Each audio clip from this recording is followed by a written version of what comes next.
Good to see you again. Nice hat. Hey.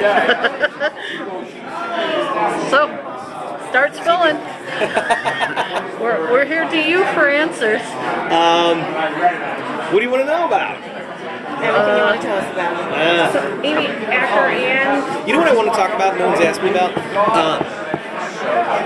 One of the things that was really interesting about the Snowden revelations coming out, and for Joan and I, we wanted to know, how's everyone going to react to this? If you signed in user license agreement on every social app you signed up for, if you were aware of the cameras on the street already, but then someone stepped forward and said, no, they got it all. They got all your emails, they got all your texts, it's all being stored away in the NSA facility, either in Bluffdale, Utah, or in the new, bigger one that they're building, original headquarters.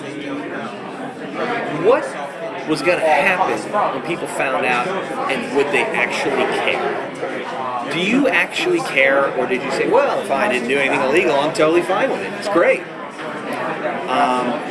But what we think is a really interesting route, story-wise, for us is, what if there was an entity that really did care about privacy and wanted to do something about it and had a real problem, not only with what the government is doing, but has knowledge of someone having built the machine, and they want to take matters into their own hands. But they realize, if you're living in an Orwellian surveillance state, they have to resort to tactics that are almost guerrilla-like, and we think that that's a very fun avenue to explore. That's what I wanted to talk about. Well, you know, with the scandal coming out that there is actually spying going on, you know, I saw it kind of cutely tied in with the press release, but is that going to be expanded upon more in season 3, or? I think it's a commentary on the side part of the show that, you know, that it colors the show, it gives it a depth and an interest. Or you say, like, no, that's actually, you know, as everyone always says, it's no longer science fiction, that's science fact. But I think there's always, the dramatic narrative is what has to compel the show, and their interactions of our characters, and that's what people really come to see. So, you know, the show can get too much up, and we can disappear into our own navels and talk about all this stuff on an intellectual, theoretical level. But I think it's a really cool, fun thing to sit there 2.5 years later to see a reel or intercutting actual news footage with stuff Jonah wrote 2.5 years ago, and you're going, wow, that's fun. That's fun.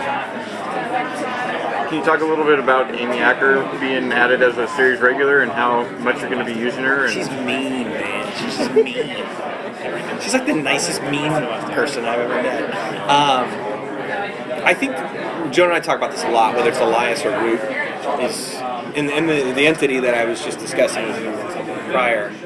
The most compelling villain is always the one that makes a lot of sense. So, you know, it's like the craziness of reading the manifesto of Ted Kaczynski is that there's a lot of arguments that man made, as crazy as he was, and as unforgivable the actions that he took. He made a lot of sense in some of the things he was saying that were very true. And I think whether we're talking about Root or we're talking about Elias or this other entity that I mentioned, it's fun when someone who is your adversary has very compelling arguments. And I think that's what Harold Finch is starting to recognize with Root. She's done some terrible things, but the woman makes a lot of sense. And that's fun. With the move away from the police department a little bit, how is Carter still going to kind of be continued to be involved in the story?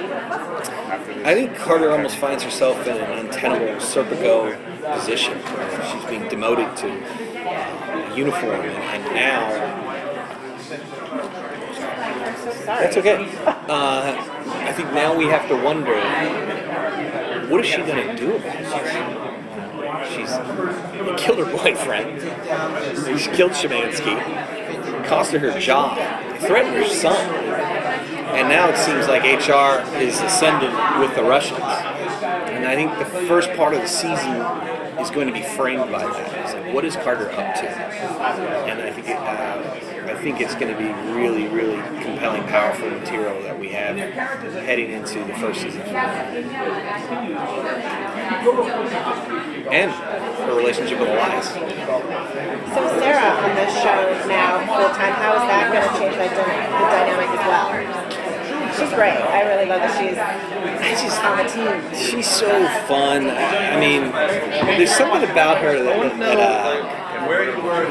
when she's threatening you with a smile, like this flight of fancy that she takes with the character, I just think she adds a crazy element to the show that's dangerous and keeps you off kilter. And the interesting part is, the Larry Les beat, the episode, she's in a loony bin and gets a call from the machine. So where's that going? We don't know where the machine is. We don't know if it's growing and evolving, but we know that it's reached out to a third party now, ever since the God Mode episode, which is a lot of fun. We got to do that again. Yeah. That's all we have. Thank you. Thanks so much.